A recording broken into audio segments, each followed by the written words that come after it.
Boa noite. Me deram, então, a incumbência de falar sobre o talismã divino. Tem uma coisa que, às vezes, eu falo com o Evangelho. O Evangelho de sábado. É um bom exercício pintar aqui no sábado. Ao sábado de manhã, que as pessoas estariam ali se colocando à vontade para o encontro com sua família. E as pessoas acordam cedo, depois de já terem acordado cedo a semana inteira, e vêm aqui para o Evangelho. Então, uma coisa que já marca o Evangelho é esse desejo de aqui estar. Que é diferente de hoje, que é uma palestra que antecede, não, que faz parte de um trabalho terapêutico. Que sempre venhamos a dizer que o trabalho não é uma palestra que antecede o trabalho de desobsessão. E por que venhamos a dizer isso? A temática desse capítulo, que vai falar sobre talismã, é porque normalmente nós ficamos esperando isso, uma coisa mágica. Nós somos meio chegados a essa imagem ainda. Algo mágico que transforma. E não conseguimos entender que isso não existe. Isso não existe. Nem aqui, nem em lugar nenhum. Jesus, quando caminhou entre nós, por diversas vezes, ele deixou isso muito claro. Uma das vezes é quando estavam a apedrejar uma mulher, porque ela era adúltera. E aí ele se aproxima dela e pergunta o que está acontecendo, e o pessoal diz, né? Ela é adúltera, vamos apedrejá-la. Era um hábito daquele período. E aí ele começa a ficar pensativo, e aí lança uma pergunta. Faz assim: quem não tiver pecado, que lance a primeira pedra. E todo mundo some do pedaço. A mulher fica sozinha com ele. E quando ela fica sozinha com ele, ali junto, né, ele se compadece daquele contexto em que ela estava, ele diz para ela uma palavra que para mim é emblemática. Ele diz: vá e não peques mais. O que é que ele faz? E olha que era Jesus, o mestre. Era aquela luminosidade toda que seria capaz, é capaz de ofuscar-nos. Ele não diz a ela: está pronta, e agora, pela minha luz, você nunca mais irá errar, você nunca mais fará coisas de que vai se arrepender. Não. Porque a gente vira e mexe, tem escrito atrás dos carros, com respeito às crenças, eu estou falando da frase: Jesus salva. Jesus não salva. Jesus lhe coloca no lugar que é seu. E que normalmente você quer entregar esse lugar para um talismã. Aquele negócio que você pendura no pescoço, e aí com ele você está protegido. Só que os nossos talismãs não são apenas coisas que penduram no pescoço. Nós queremos transformar o nosso parceiro em um talismã que vai nos garantir um futuro X ou Y. Queremos transformar os nossos filhos em um talismã que vai também nos garantir um futuro X ou Y, no prazer ou no desprazer deles terem alcançado isso ou aquilo. Nós temos o hábito de transferir a terceiros algo que é valiosamente nosso. Nós temos o hábito de justamente colocar essa força maravilhosa da capacidade da transformação em algo ou em alguém. Mas tem um problema, tem um quê em tudo isso? É porque é o seguinte: eu tenho duas pequenininhas, duas filhas, né? Aí quando uma faz uma coisa, eu fiz assim: mas Bia, por que é que você fez isso? Maria Fernanda que mandou. Ou seja, você se colocar como guiado por alguém, quem é a culpa? É sempre do guia, nunca é sua. Eu fiz porque ele mandou, eu fiz porque ele também fez. E aí você se exime da responsabilidade. O que o Cristo fez foi algo emblemático. Vai e não peques mais. Ou seja, deu a ela a responsabilidade de que se estava conseguindo agora uma segunda chance, porque se ele não tivesse ali, ela ia ser apedrejada, ia morrer, certo? É como que diz o seguinte: nega, aproveite que eu estou lhe dando mais uma chance, e agora mostre para a vida o seu valor. Porque o grande talismã da vida não está no outro. Porque o Cristo dizia que não era a palavra dele que iria transformá-la, a palavra de Jesus salva, não. O que salva é quando você assume algo que se chama responsabilidade. A responsabilidade é o talismã de que você precisa para transformar a sua vida e deixar de fazer do outro o responsável pelos dissabores que você está vivendo. É quando você mostra que saiu da minoridade para a maioridade, assume e diz: sou eu. E aí, isso é importante, porque em se tratando do foco, o qual traz a maioria de vocês aqui, que é o processo obsessivo, você consegue dissolver um dos primeiros laços para com o obsessor. Porque alguém diz assim: mas ele aparece, ele diz que vai fazer, ele diz que vai acontecer. Se você aprende isso que Madalena aprendeu, você muda a sua trajetória. Agora, se você ainda está esperando uma coisa mágica que lhe transforme, você continuará como pedinte. A diferença é que vai melhorar agora e daqui a pouco vai estar pior por um outro motivo, depois por outro, e desencarna assim. E daqui a alguns anos, algumas centenas ou dezenas de anos, vai estar aqui sendo atendido, ou em outro centro, porque está sendo obsessor de alguém. Porque como você colocou em alguém algo que era seu, e se deu mal, porque não alcançou o que queria, você vai perseguir o próprio coitado.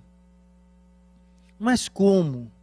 Lógico, você casa-se com alguém, e aí na hora que você casa, minha coisa linda, meu amor, tudo aquilo que eu espero, tudo aquilo que eu quero, tudo aquilo que eu sonho.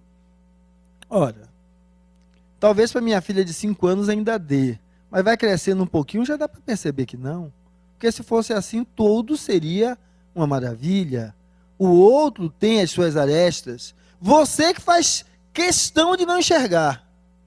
Porque no desejo de libertação do seio familiar, quando é aqueles que estão em casa e estão para sair, faz de conta que não enxerga o que há no outro.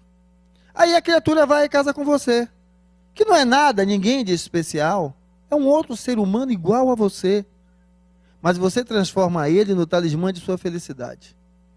Ah, se for aquele homem lindo, né? Que agora está a moda do Christian Grey, né? Que eu brinco que o futuro do Christian Grey, dos 50 tons de cinza, é descobrir que ele é rosa. Então, colocar em um homem algo, em alguém algo fantástico. E aí, quando aquela criatura se mostra como é, e sempre foi, você que não enxergou, aí você transforma ele no cão. Aí a sua vida não presta agora, porque foi ele que entrou na sua vida e destruiu. Veja, nós vamos entender que quando falamos de mundo espiritual, vamos entender que, falando 2 vezes entender para enfatizar que ao espírito só lhe chega o que é necessário para o seu aprendizado. Porque a gente vai ouvir essa casa dizer que eu não venho aqui pagar nada do passado, porque Deus não é banqueiro, ele não fica me cobrando pelo que eu fiz.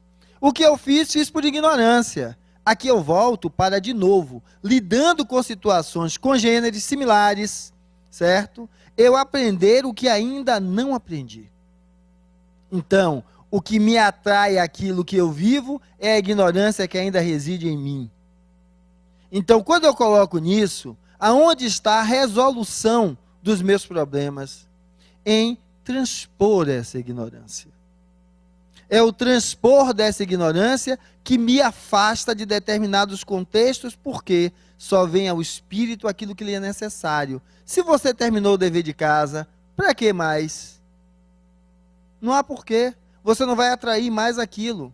Mas se você não terminou o dever de casa, você vai atrair tudo aquilo de novo. Essa imagem que eu estou projetando aí é a imagem de um balde de barro, as mãos de um oleiro, né? Dando formato a ele. Rodrigo, dá uma apagadinha nessa aqui só da frente. Veja, eu acho que para mim é o que traduz esse capítulo do livro, o Talismã Divino. Porque daquilo ali pode sair 1000 coisas. Quem vai fazer com que seja isso ou aquilo? As mãos que estão a torneá-lo. Se nós formos pegar o princípio da história, né? Fomos feitos de barro, onde foi dado o sopro da vida.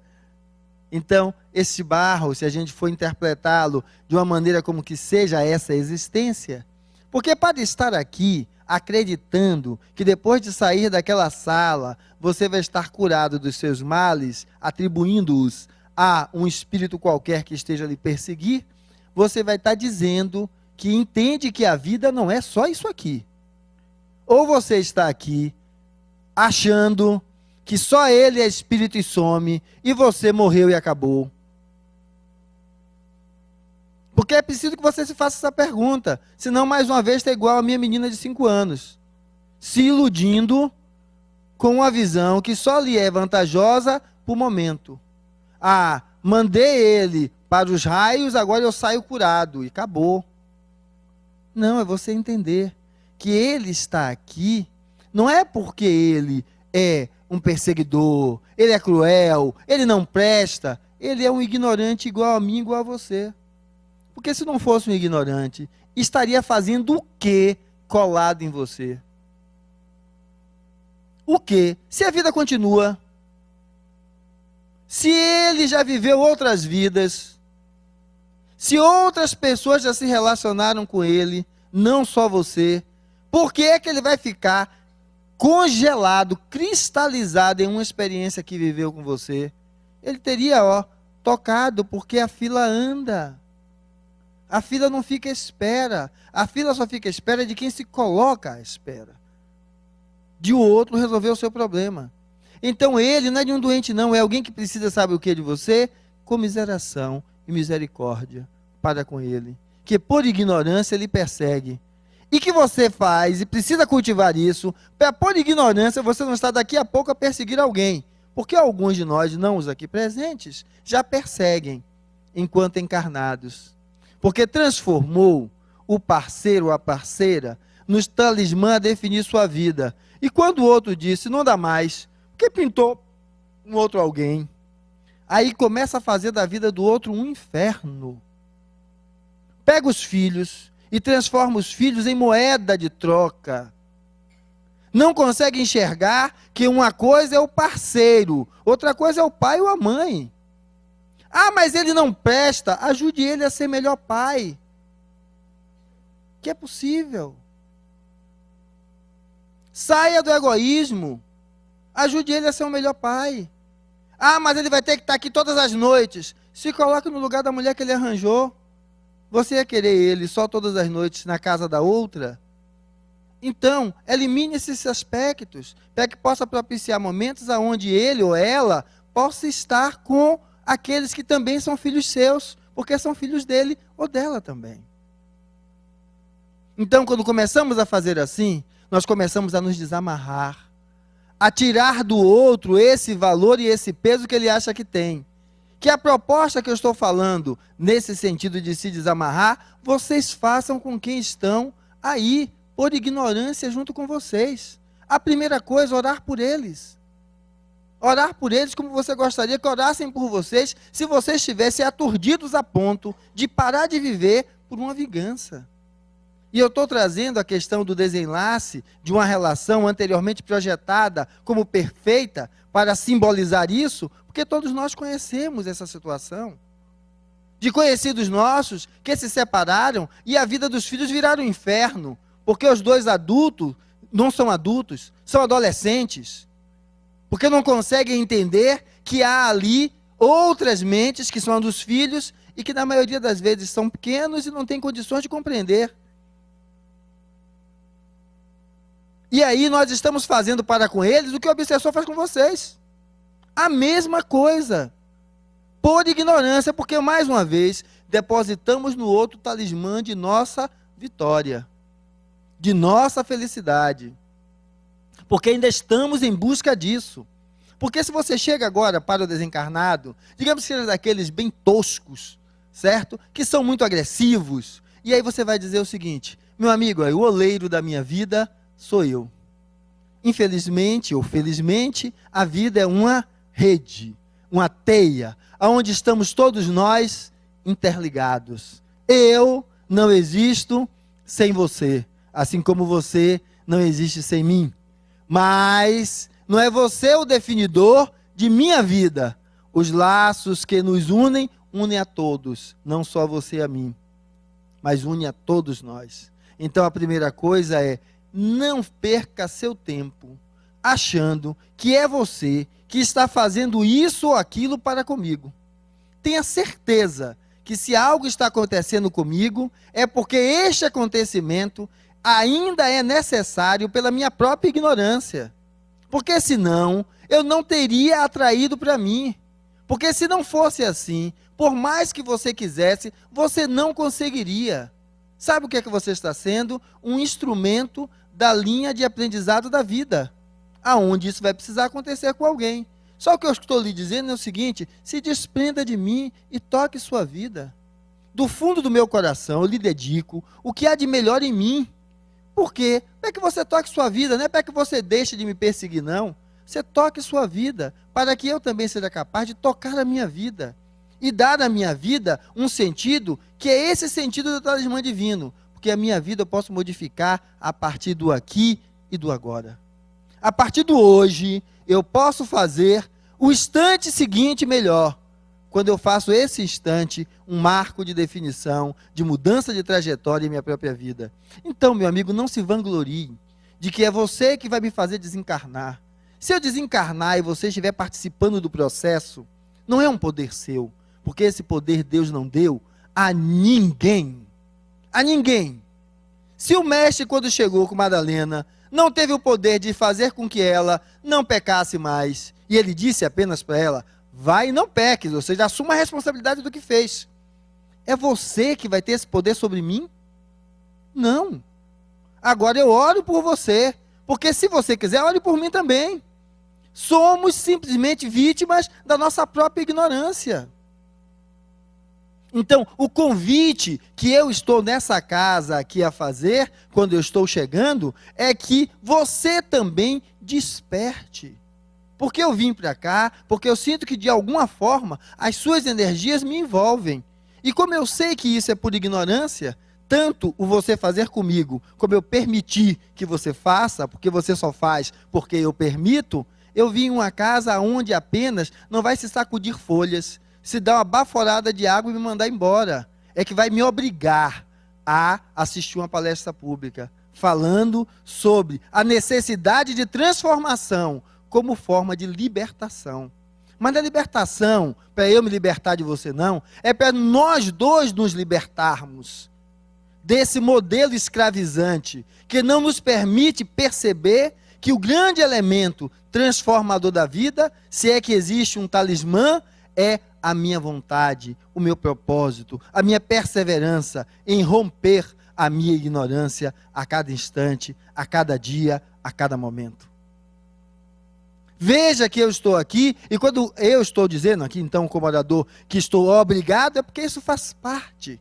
E, infelizmente, como nós não somos capazes ainda de vivermos um movimento anárquico edificante, se vivermos um movimento anárquico vai ser desestruturante, é preciso normas, ou seja, se dizer que, olhe, o trabalho começa na palestra.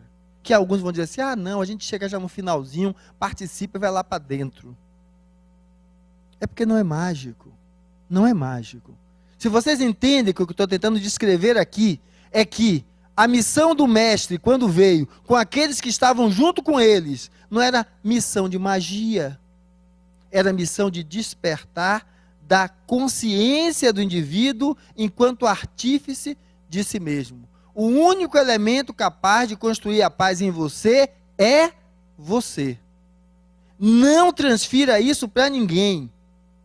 Mas, Fernando, a criatura está desencarnada, eu nem enxergo, eu nem sei quem é. Você fala, mas eu vou falar feito maluco com alguém no ar? Não.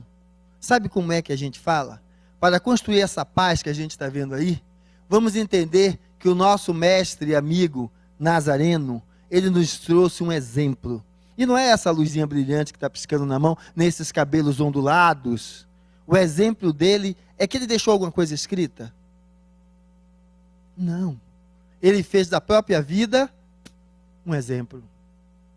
Ele fez da própria vida a forma de demonstração de que, olhe, é possível. Então, sabe como é que a gente fala com o Espírito? Não é fazendo assim, ó, zoom, desencarnados, eu perdoo vocês. Não é assim, não. Não é assim. Como você fala com o Espírito? É fazendo o seguinte, é saindo dessa posição de espera, se assumindo, então, também Espírito. E se assumindo Espírito, entende que esta encarnação é uma proposta de aprendizado. É como quando você tem a recuperação da escola, que você terminou, não conseguiu passar e tem que tirar aqueles pontos que faltam, e aí você dá até a última gota de suor da alma para conseguir os pontos. É mais ou menos isso. Aonde então você se enxergando como Espírito e entendendo que esse amor do Cristo é uma força motivadora. Por que eu coloco esse amor do Cristo como uma força motivadora? Porque nós somos humanos. E sabe o que é ser humano? Ser humano é fraquejar. Ser humano é de vez em quando achar que o gás não aparece. É querer levantar e não conseguir. É tentar fazer e dar errado.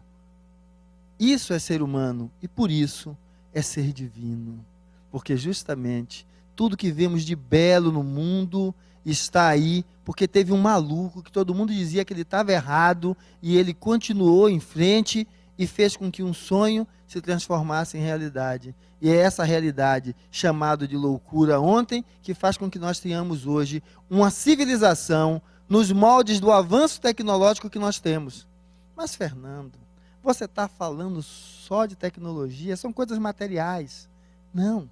Tem um doido maior que andava de alpercatas como mestre, e quando os instintos batiam sobre a pele, porque ele era humano, mas ele queria direcionar suas energias para outra coisa, ele se metia no meio do roseiral, cheio de espinhos, chamado Chico. Chico de Assis. É um louco, porque diziam que ele era louco, que ele não ia conseguir tocar a igreja no seu imo através do que ele queria fazer. E veja, um espírito aos moldes do Cristo, lembrado até hoje. Ele acreditou em algo que era dentro dele. E ele fez com que essa força de transformação, porque de fato, Cristo é o exemplo do amor encarnado. E vamos entender então que o amor é a força propulsora do universo. Então, essa imagem está refletindo por trás da imagem do que eu estou cogitando como espírito é. Seja humilde. Assuma que você fraqueja. Que você às vezes programa, mas na hora deu errado. E aí você, em vez de se culpar porque não conseguiu, se apequenar, reduzir sua autoestima, você abrace a proposta do Mestre Jesus e diga: Mestre, como vós disseste, perdoai 70 vezes 7, hoje, mais uma vez, eu me perdoo e dou a mim o crédito de, levantando, poder fazer a diferença. Não importa se ontem, de novo eu errei, eu me perdoo, como tu dissestes, 70 vezes 7 vezes. E então, dou em mim, a crença de me levantar e tentar outra vez. Porque é essa força magnânime de Jesus que vai despertar esse ser fantástico, que é esse ser de luz que há em você.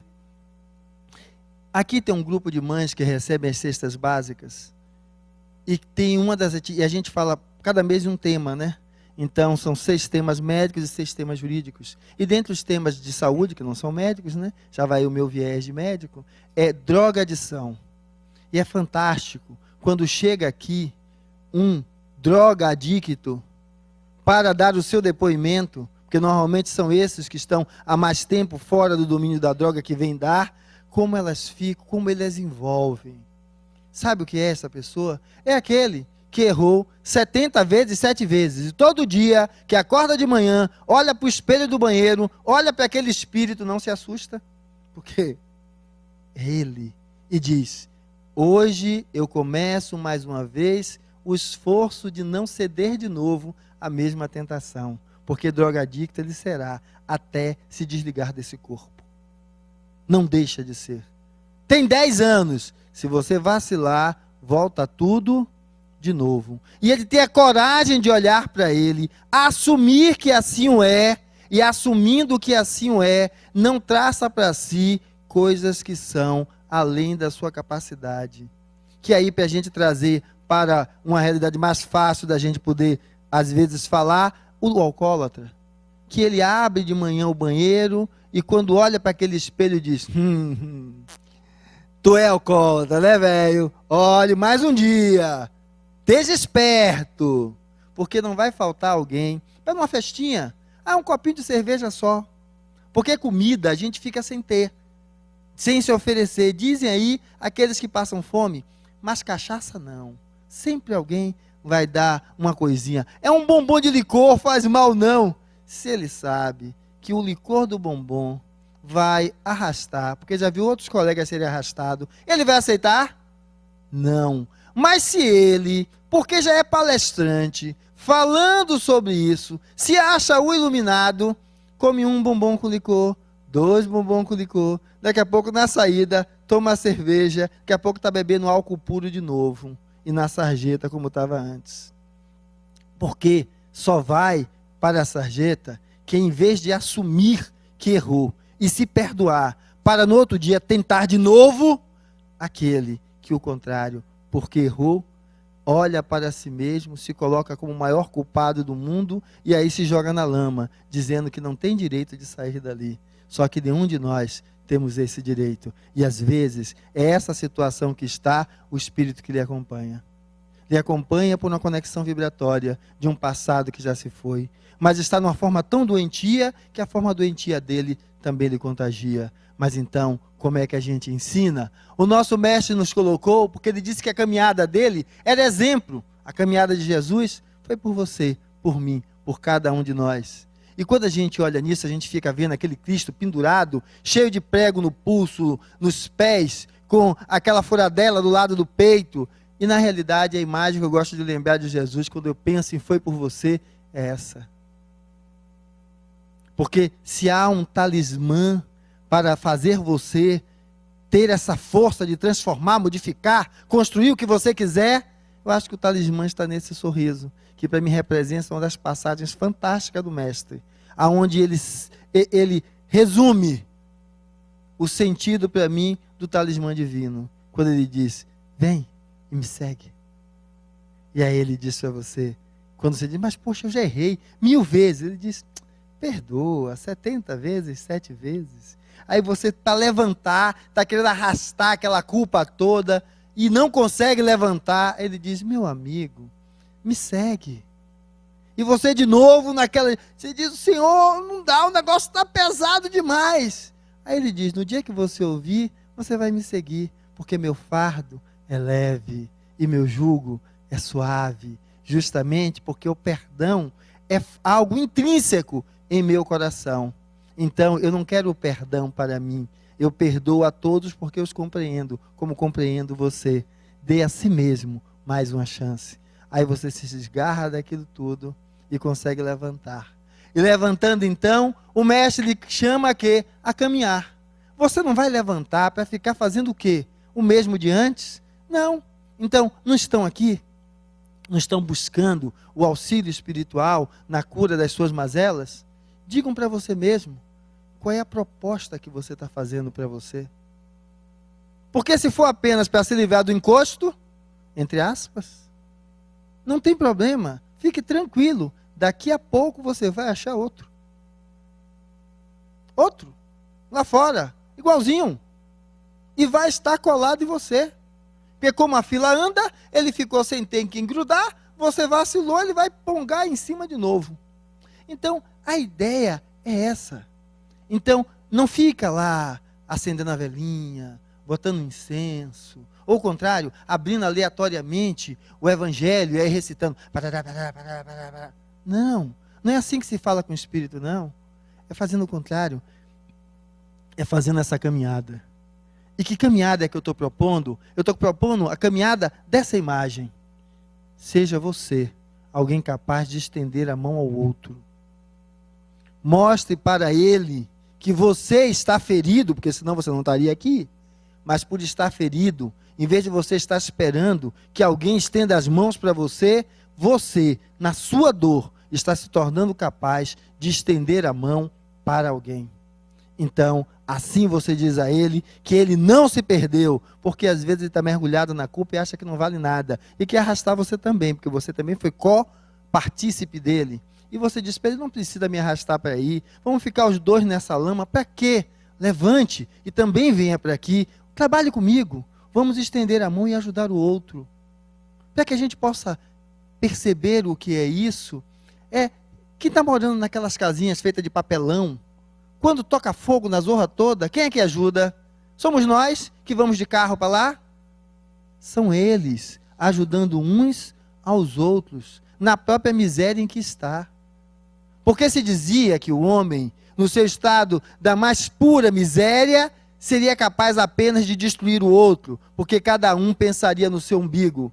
Contudo, houve uma experiência que vale a pena vocês lerem. O livro é fininho, Logoterapia, no centro de concentração de Auschwitz, aonde lá, naquele estado de penúria e de miséria, que gente não valia nada, você começa a ver como nesse extremo há o sentimento de solidariedade para com o outro brota, floresce, vivifica-se.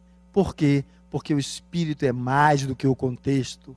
Nós não somos fruto de um contexto, nós fazemos o contexto. Agora, você só faz o contexto se você acreditar que você é o talismã da sua vida. Se você acreditar que é isso, você faz o contexto. Você não é filho do contexto. Você é o elemento capaz de dar ao contexto que você está, seja ele qual for, um outro brilho. Que nesse sentido, eu lembro-me de uma das histórias que contam, que eu vou contar a história, depois eu vou contar o fato que eu presenciei. Que era um hospitalzinho, né? Onde tinham 3 camas. E aqueles quartinhos pequenos, para tentar ajudar o pessoal miserável, sem ter para onde ficar. E eram doentes terminais. E o último leito dava para uma janelinha, né? Que tinha um paredãozinho. E tinha uma fresta que dava para ver algo mais à frente, né? Porque o raio de luz passava. E aí, os dois ali sentados, né? E aí, o cara que estava ali no canto, ele começava a fazer assim, e aí começava a olhar. E os outros 2 perguntavam o que era. E aí ele começou a contar que era a vista de um jardim lindo, aonde crianças brincavam, aonde ele via pássaros cantando, aonde ele via várias coisas. E foi descrevendo aquilo que ele via. E as histórias que ele falava do que ele via foram servindo de embalo para que os outros amenizassem a sua dor de saber que estava ali em um estado terminal. E aí, então, o que estava na cama, oposto a ele, né, querendo gaivar, como a gente faz, né? A enfermeira, para trocar ele de lugar. A enfermeira não, aqui cada um fica onde já está, não sei quando parte que aí a gente faz a diferença. E aí ele começou a brigar com a criatura, né? Porque ele dizia que ele também tinha direito. Só que em um desses momentos a criatura morre. E aí ele... E aí então, quando a enfermeira chega, né? Aí ele, olha, ele já foi. Então agora você me bota lá. Ele diz, não tem problema. Aí vai e coloca ele lá. E aí a janela estava fechada. Aí ele pede, ó, agora abre a janela. Quando ela abre a janela, aquele paredão, aquela luz que entrava, só dava para outro paredão. E aí ele olha, e aí sente isso que vocês estão sentindo. Simplesmente é o que a gente tem que procurar entender. O que é, qual o sentido que você dá à sua vida. Aquele homem, tendo a vida como elemento terminal, fazia da sua vida um estímulo para mais 2 outras vidas. Mas isso é história contada, mas eu fiz meu curso de formação no 6º ano, que é o último ano de medicina, no Hospital Santa Isabel. E tinha um doente que me chamava muita atenção. Era um rapaz tetraplégico. Ele só mexia o braço um pouquinho aqui, ficava lá com esse tocador de fita cassete, né? E ali só ouvindo. E lógico, muitos diziam, para ter uma vida assim é melhor o quê? Que morra logo. Depende de todo para tudo. E eles passavam o dia ouvindo música. E quem quiser que falasse com ele de que aquela vida não tinha sentido. E naquela dificuldade que ele estava, o que é que ele fazia quando alguém passava mal na enfermaria? Porque é fantástico. Às vezes eu tenho a mesmo médico, a mesma enfermeira, a mesma auxiliar, na enfermaria do SUS e na enfermaria do convênio. Na enfermaria do SUS age de um jeito, na do convênio age de outro. E ele então, quando alguém começava a passar mal, ele virava a sirene, a gritar, para que alguém viesse atender aquele que estava ali doente. Ou seja, ele contribuía com o outro com o mínimo que ele podia. Sabe o que é que significa isso? Nessa caminhada, é você pegar tudo aquilo que você chama de dor e dar cor, dar significado. Que foi o que o Cristo transcreve na parábola do óbolo da viúva. Porque ele diz o seguinte, eram vários passando e depositando ali naquele cofre a sua contribuição. E passa uma mulher muito simples, tateia no bolso, vai ali, coloca aquela moeda que tem. E aí ele chama os discípulos e mostra qual foi a doação mais valorosa. Tinham doações de sacas de dinheiro. A mais valorosa foi aquela moedinha. Ela deu da última coisa que tinha. E sabe o que é que pode significar o óbolo da viúva e seja o elemento transformador da sua vida? Quando frente àquele que você julga não ter paciência, não ter tranquilidade suficiente, não ter paz suficiente, não ter tolerância suficiente, você tira como óbolo da viúva, do imo da sua alma, aquela última gota e dá, em vez de ser o agressor do outro que você julga que lhe agride, você dá para ele a última moeda do que ainda há de amor dentro de você. Esse, às vezes, é um movimento de transformação que a vida lhe pede. Porque hoje, você diz, mas eu não fiz nada. E ontem? Você ainda não aprendeu. O que a vida fez é que, em vez de você vir tão ruim nas condições, ela lhe deu uma condição melhorzinha, mas a necessidade do aprendizado ainda se faz vigente. Então, dê. E a quem? Sabe a quem? Às vezes, aquele parceiro que se separou de você, que você dá para ele tanto fel, porque se sente também contaminada pelo tal, sem enxergar que os seus filhos é que estão marcados pela imaturidade sua e do seu parceiro, aí você aprende a tirar de dentro de si aquela luz que eu mostrei do Jesus, por trás daquela imagem que parecia a imagem do Espírito, na forma pele espiritual, para dizer, o meu compromisso para com meus filhos é mostrar que o amor vale mais do que o ódio. Que doar-se, transformando caridade em realidade, é melhor do que vingar-se. E então, quando você faz isso, dando um novo sentido, você consegue fazer com que esse desencarnado, que na ignorância ainda está, estenda as mãos a você. Estenda as mãos por reconhecer que você não é mais aquela pessoa que ele viu quando conviveu com ele. E encontra nas suas mãos uma forma de se levantar e sair daquele lugar aonde está ainda preso às amarras da vingança, do ódio, do rancor, como eu estou simbolizando nessa relação de desamor daqueles que se separam e deixam os filhos no abismo da indiferença e da luta por bens materiais. Então, ele estende as mãos para você. E você consegue, então, fazer como aquela imagem que aparece do Pedro, estender as mãos a ele. Só que você está estendendo as mãos, principalmente a você. Porque você vai estar aprendendo que é preciso perdoar-se para lhe dar a chance de transformar e não apenas ficar se culpando do contexto onde você está. Porque o contexto não é o talismã que define a sua vida, mas a sua força de vontade, o seu desejo de transformar, de ser alguém, de fazer a diferença, é que transforma tudo isso. É que faz com que aquele colega dos narcóticos anônimos cheguem aqui e parece que floresce na fronte dele aquela luz que eu trouxe naquela imagem, como algo de sagrado brotasse dali. Sabe o que é sagrado? É um homem simples, que está assumindo que tem os seus limites, as suas dificuldades, mas por causa dos seus limites, por causa das suas dificuldades, não se coloca na posição de dizer, com tudo isso eu não posso ajudar. Não, ele diz, eu sou tudo isso. E porque sou tudo isso e consigo estar aqui, você também consegue estar. Levante-se, não se dobre ao peso do que lhe colocam nos ombros, sejam encarnados ou desencarnados. Levante, sacuda a poeira e tente fazer, então, tente ajudar, para que esse sorriso possa fazer parte verdadeiramente do seu olhar. Você possa olhar para a vida e ensinar aos seus filhos, amigos, parentes, vizinhos, que vale a pena abraçar o Cristo nesse conteúdo que é capaz de dizer, meu fardo é leve e meu jugo é suave.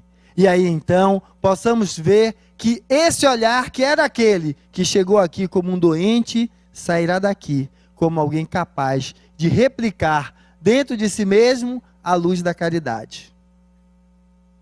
Então terá lhe servido passar por esse processo, porque a luz da caridade foi despertando em você o Jesus que sempre quer ajudar, e você deixa de ser alguém pedinte, esperando por algo, para ser alguém atuante, se colocando na condição de fazer algo, de fazer essa diferença, de ser aquele que o outro também precisa, porque todos nós fazemos parte de uma rede, e os nossos amigos estão aí junto com vocês. Porque quando eu disse que estávamos desencarnados em desequilíbrio, que assim como nós na ignorância ainda permanece, e estavam os mentores como estão, espirituais. E que a gente consiga sair daqui, deixando o nosso coração ser tocado, para envolver de amor esse amigo, ou esses, porque alguns têm uma penca, nessa amorosidade, de entender que é preciso deixar despertar em si o desejo de se transformar em uma coisa melhor. Não é uma coisa melhor do salto da noite para o dia, não. É ser hoje um pouquinho melhor do que ontem. E assim, aos pouquinhos, a gente vai chegando bem longe. Porque essa luz é a luz que eles esperam encontrar. E você pode dizer que essa luz em você está. E quando ele olhar, você pode dizer no fundo dos olhos dele, se hoje, depois de tudo aquilo que você sentia por mim, que você vivenciou entre você e eu, e que você tinha razão no seu desejo de se vingar, no seu desejo de revoltar-se, porque era o que você sentia, e hoje você vê uma luz em mim brilhar, entenda que essa luz não brilha só em mim, essa luz brilha em todos aqueles que deixam de se culpar, que deixam de se julgar. Então levante também, porque essa luz também brilha em você. E brilhando em você, você pode ser para alguém o que eu também estou buscando ser, um auxílio, um apoio, para mostrar que ninguém nasceu para viver perdido na escuridão, mas sim encontrar dentro de si a luz da vida, a luz que nos chama ao compromisso de transformar ações em atos que mobilizem no outro o sentimento de amorosidade, o sentimento de fraternidade, para que a gente possa entender o que o mestre Chico, não de Assis, mas Xavier, dizia: se me dissessem que fora do espiritismo não havia salvação, eu não seria espírita. Agora, dizem-nos que fora da caridade não há salvação. E se há caridade maior, é a caridade que você precisa fazer para consigo mesmo, inicialmente, de sempre lhe dar mais uma chance.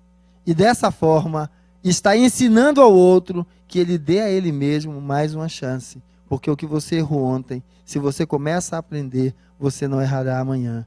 E aí você diz a ele que pode prosseguir, porque nós não caminhamos sozinhos, só caminhamos em conjunto. Porque a evolução humana se dá assim. E veja como é algo belo que você pode talvez imaginar. Vocês estão aqui, não é isso? Cada um, sozinhos. Seus familiares estão em casa, né? Não estão aqui. Mas imagine que essa pessoa desencarnada que está aí do lado, os familiares dela vão estar onde? Aqueles que encarnaram já não têm mais esse contato porque está no mundo físico. Vão estar o quê? Desencarnados, né? Então imagine que lá naquele salão, como aqui, existem pais, mães, amores daqueles que estão pela ignorância ainda lhe perseguindo. Imagine como esses corações vão se sentir alegres e satisfeitos quando perceberem que esse seu amor, que é este que pela ignorância lhe persegue, consegue perceber que o amor é a energia transformadora, é o grande talismã da vida, é aquele elemento que pode me fazer acreditar em mim mesmo, levantar e não deixar que nada suplante o meu desejo de concretizar, de sonhar, de ir adiante. E então você possa imaginar o sorriso e a satisfação que esses familiares terão após você sair daquele salão, esse amiguinho, ainda na ignorância, ser acolhido e poder estar junto com eles, nos braços deles, em unidades de recuperação espiritual.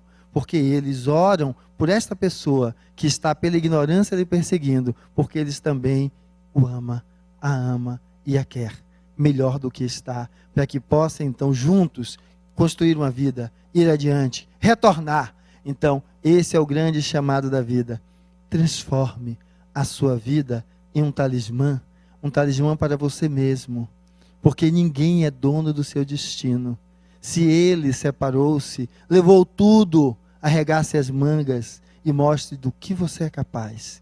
Mostre para você mesmo que você pode fazer mais. Mostre que você não é um dependente de ninguém, você é um dependente apenas de si mesmo. E se agarre à força de amor do Mestre Jesus, quando foi capaz de negar aquilo que o espírito mau, entre aspas, o tentou, quando pediu para que ele se jogasse do alto e aquela pleiade de anjos iria agarrar Jesus antes dele cair e se espatifar no chão. Que pediu a ele que então transformasse pedras em pães. E ele disse: nem só de pão vive o homem, como ele vai lhe dizer, nem só de desobsessão vivem vocês, mas da palavra, a palavra do amor que se torne viva em seus corações. Esse é o talismã de que nós precisamos.